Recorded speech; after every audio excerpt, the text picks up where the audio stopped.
During harvest week in the Midwest, a farmer's alarm goes off at 4:30 in the morning.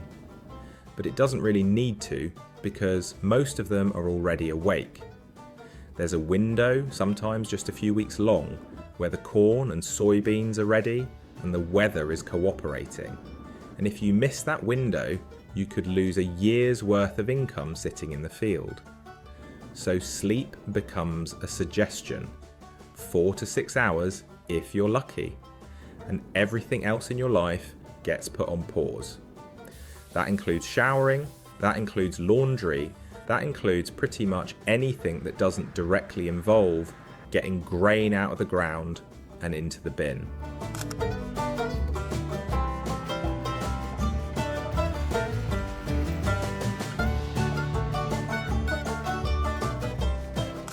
Think about what your mornings look like.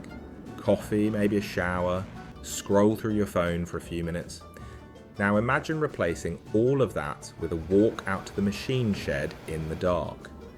You're checking fluid levels on the combine, greasing bearings, and inspecting the header before the sun even comes up. By the time the dew burns off the soybeans and you can actually start cutting, it's mid-morning. And from there, you don't stop until the moisture creeps back up after dark. That's a 14 to 18 hour day in a combine cab. And here's what makes it interesting. The cab is climate controlled, sure. It has a nice seat, GPS screens, yield monitors, maybe a radio. But the dust is constant. Soybean harvest especially kicks up a fine powder that gets into everything. Your hair, your ears, the creases of your neck. Corn isn't much better.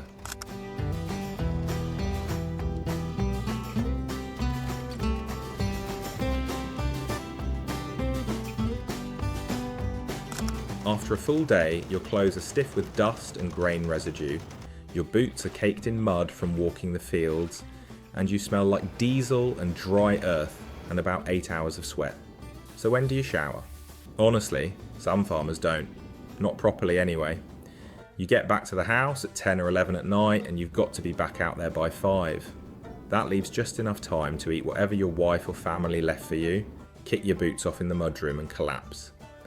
A lot of guys will do what they call a farmer's shower, which is basically baby wipes. Some farm wives actually stock baby wipes and hand sanitizer in the combine cab before harvest starts, along with a pump bottle of soapy water, so the crew can at least wash their hands and face before eating a meal in the field.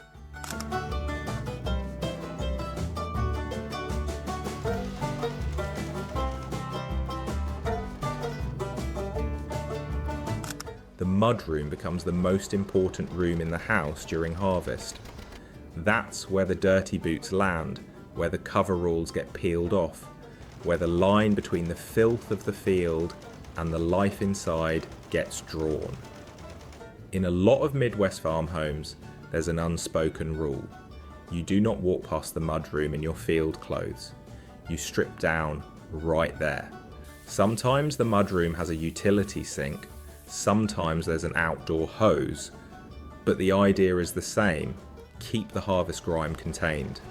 Because once that fine grain dust gets tracked into the living room carpet, it's never coming out.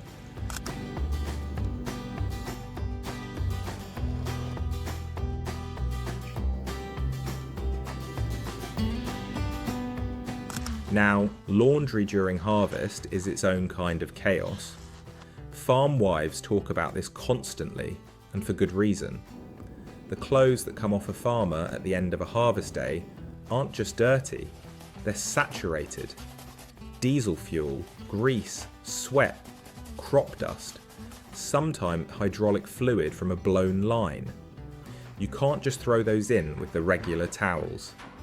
A lot of families run a completely separate wash cycle for farm clothes, using hot water, heavy-duty detergent, and sometimes a scoop of baking soda or a splash of white vinegar to cut through the smell.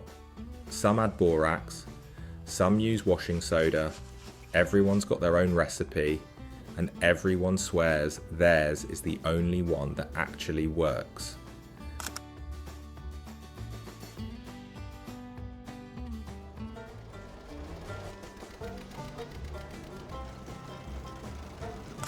But the real problem isn't getting the clothes clean, it's keeping up. During harvest, the washer and dryer are running almost around the clock. One farmer's wife in Minnesota put it simply. She said she counts on rain days to go to the grocery store and catch up on laundry, because on good weather days, there's no time. The farmer is in the field, the kids still need to be fed and driven to school, and the house is basically on survival mode. Clean work jeans become a currency. One wife in Indiana mentioned that on a good morning, she's lucky to run a brush through her hair before her husband reminds her he's out of clean work jeans. That's the rhythm of harvest. Everything is about keeping the operation moving, and personal comfort is somewhere near the bottom of the list. And it's not just the farmer, the whole family adjusts.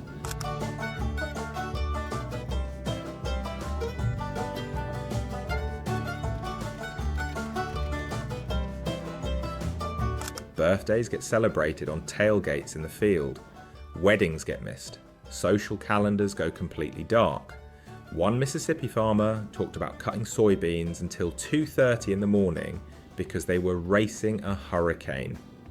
The crew slept 4 hours, serviced the machinery, and was back in the field by 9 a.m. That's not unusual. When the weather window is open, you run. Period. Meals follow the same logic. Farm wives prep freezer meals before harvest. Chili, pulled pork, casseroles, anything that can be reheated and loaded into a cooler. Dinner often gets delivered to the field on the back of an SUV or a pickup truck. Paper plates, plastic forks, a jug of water, and whatever protein-heavy food can be eaten in 15 minutes before the combine starts rolling again. Some families set up a folding table between grain carts. Some just eat standing in the headlights of a truck. It's not glamorous. But for a lot of farm families, those tailgate meals are some of the only time they actually see each other during harvest week.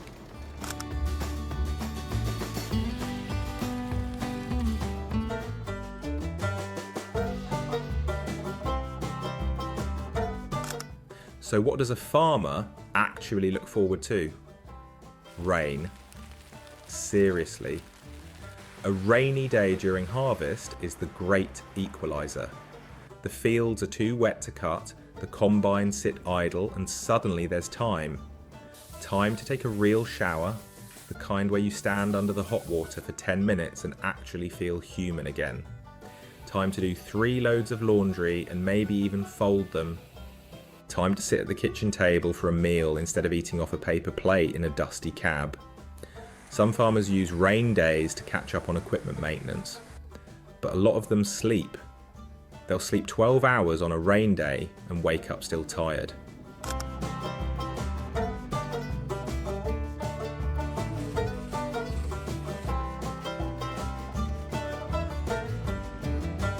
Harvest in the Midwest usually lasts from late September through November. It's roughly 6 to 8 weeks depending on acreage, crew size and weather. And during that stretch, normal life basically stops. The house gets messy, the grass doesn't get mowed, personal hygiene becomes negotiable. But the payoff is real. When the last load of grain is in the bin and the combine is parked in the shed for the winter, there's a feeling that farming families describe as something close to relief and pride mixed together. A year's worth of work, harvested and stored. And then someone finally gets to take a long shower. A real one. The kind where you're not thinking about moisture levels or broken headers, or whether the grain dryer is running right. Just hot water and quiet.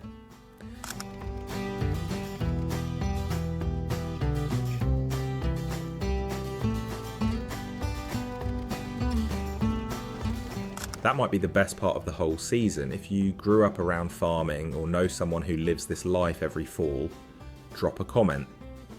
And if this is a world you've never seen up close before, that video on screen right now takes you even deeper into what daily life really looks like on a Midwest operation.